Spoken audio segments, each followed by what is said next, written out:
fëmijët apo rinia shumë vrapojnë pas dukjes perfekte, ideale.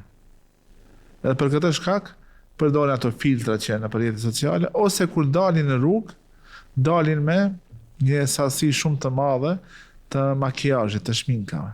Kjo është e theksuar tek vajzat, po ka edhe djemë të cilët kanë hinë këto filma, domethënë që për më duk më mire, do i përdorin ato, do makijazh, do make-up që është për djemë. Çka do të thonë se kjo nuk është realisht bukurie. Se ajo bukuri, pas që të largohet shminka, make-up edhe frizura pasi që të prishet, prapë është ai personi tjetër. Ajo momentale. E ti si i ri, apo ti si vajzë e re, dush me mësu me jetu me ata. Edhe me vlerësu vetveten, edhe pa vetë besim.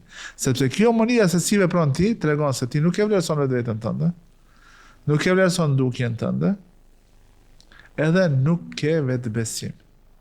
Vetë besimi është që ti të jesh e kënaqur me atë çka je.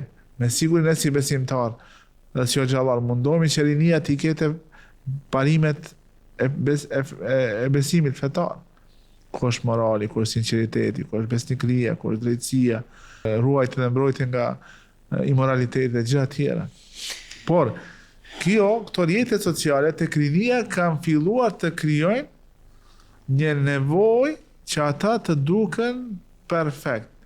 Por ajo perfekt është sipas parametra që i cakton interneti, jo sipas parametrave që i kemi ne, sipas rregullave që i vendosim traditave tona ose sipas traditave tona.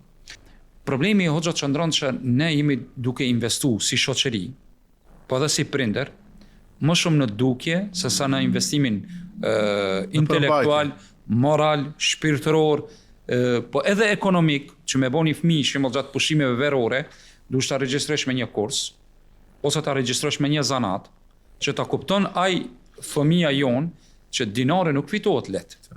Shembull, tash pak keq kuptime, unë si fëmijë kam qenë në për zanate. Dhe derisa jam regjistruar në shkollë mesme. Pastaj ka ndryshuar rrethonat e jetës, edhe shembull kum vazhdu studimet. Mirë po, unë s'm thon tash hajde ti morë, mirë po, angazhoj fëmijën o me një shkollë të verës, kurs të dobishëm. Po, të dobishëm, në çfarëdo lloj shkence, o mundohu ta çosh me një zanat, o me një sport. Domethënë të mirët me diçka gjatë kësaj periudhe. Edhe çka ndodh? Këtu ndodh ai defekti se ai kur nuk ka investim të tillë, as intelektual, as sportiv, as shpirtëror, asën ai do me mush atë boshllok, edhe do me jetu për të tjerët. Po. Atëherë kur jeton ti për të tjerët, standardet i mënojnë të tjerë për ty, jo ti për vetveten. Për shembull, me do e mos dush të dukesh me një formë tjetër, për shembull ndash mashkullin, ndash femra. Edhe ai bën pranuar në atë rrethin e tyre. Realisht kur të edukohemi ne si shoqëri, në veçanti si rini, se rinia është ndryshimi i shoqërisë. Nëse ata ndryshon shoqëria. Nëse ata dështon shoqëria. Andaj edhe pejgamberi jon sallallahu alaihi wasallam kur ta bëjmë këtë investim thelbësor këtu të brendshëm, se Islami thret jo me të jashtëm. Patyshim e jashtme është e nevojshme, po është momentale. Jo rastisht bukuria është momentale, pasuria është momentale. Ajo çka është e përhershme është brendësia. Si potencohet partit besimi, drejtësia, sinqeriteti. Këto janë të brendshme. E çka po thot pejgamberi jon sallallahu alaihi wasallam? Me të vërtetë Allah nuk shikon në pamjen e juaj dhe fizionominë e juaj, po Allah shikon në të brendshmën e juaj, në zemrën e juaj dhe në veprat e juaja. Që do të thotë investimi i një të riut, kur të jesë në ngritjen e tij intelektuale, të investojë në dijen e tij. Atër dija e tij, meqense ne jetojmë me një sistem për fat keqin në këto shtete ballkanike ku dija nuk është edhe shumë e vlerësuar pa njoftësi, jemi të sinqertë dhe të realt, nuk du këtu të fuz dos pesimizmi. Po, pesimizmin mi, po ne të përgatitemi edhe për këtë. Me qenë realist. Po, investohet te një njeri në aspektin intelektual, edhe atë shpirtëror, ai do të mundohet të ngritet. Edhe ngritja e tij nga familja do të jetë mbi bazën e drejtësisë, mbi bazën e devotshmërisë, mbi bazën e sinqeritetit, andaj edhe ajo zbukurim do të bëhet në norma të cilat i lejon kjo e brendshme të jashtmes. Shembull Zoti e ka lejuar që femra të zbukurohet. Nuk është ndaluar, mi po para kujt dhe kur.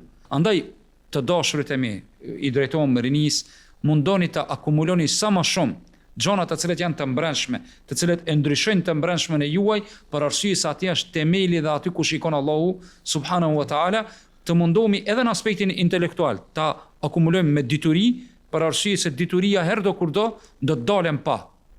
Nesër ndodh një fatkeqësi, rrjetet sociale po ndalen, pishukna dhe luftat që nuk i kemi edhe kanjherë jo të largta, po ndodhin në lindjen e afërt ta shkosh ai konflikti atje, edhe shumat që për një moment rrjetet sociale nuk punojnë. Duhet njëri të dale në realitet dija e tij, të dale aftësia e tij. Andaj mos u habitni se bukuria skaton, paraja nuk është gjithmonë, mi pa e cila të shoqëron është dituria, të cilën dush ta posedosh, dhe është bukuria e cila zbukuron njeriu në vazhdimsi.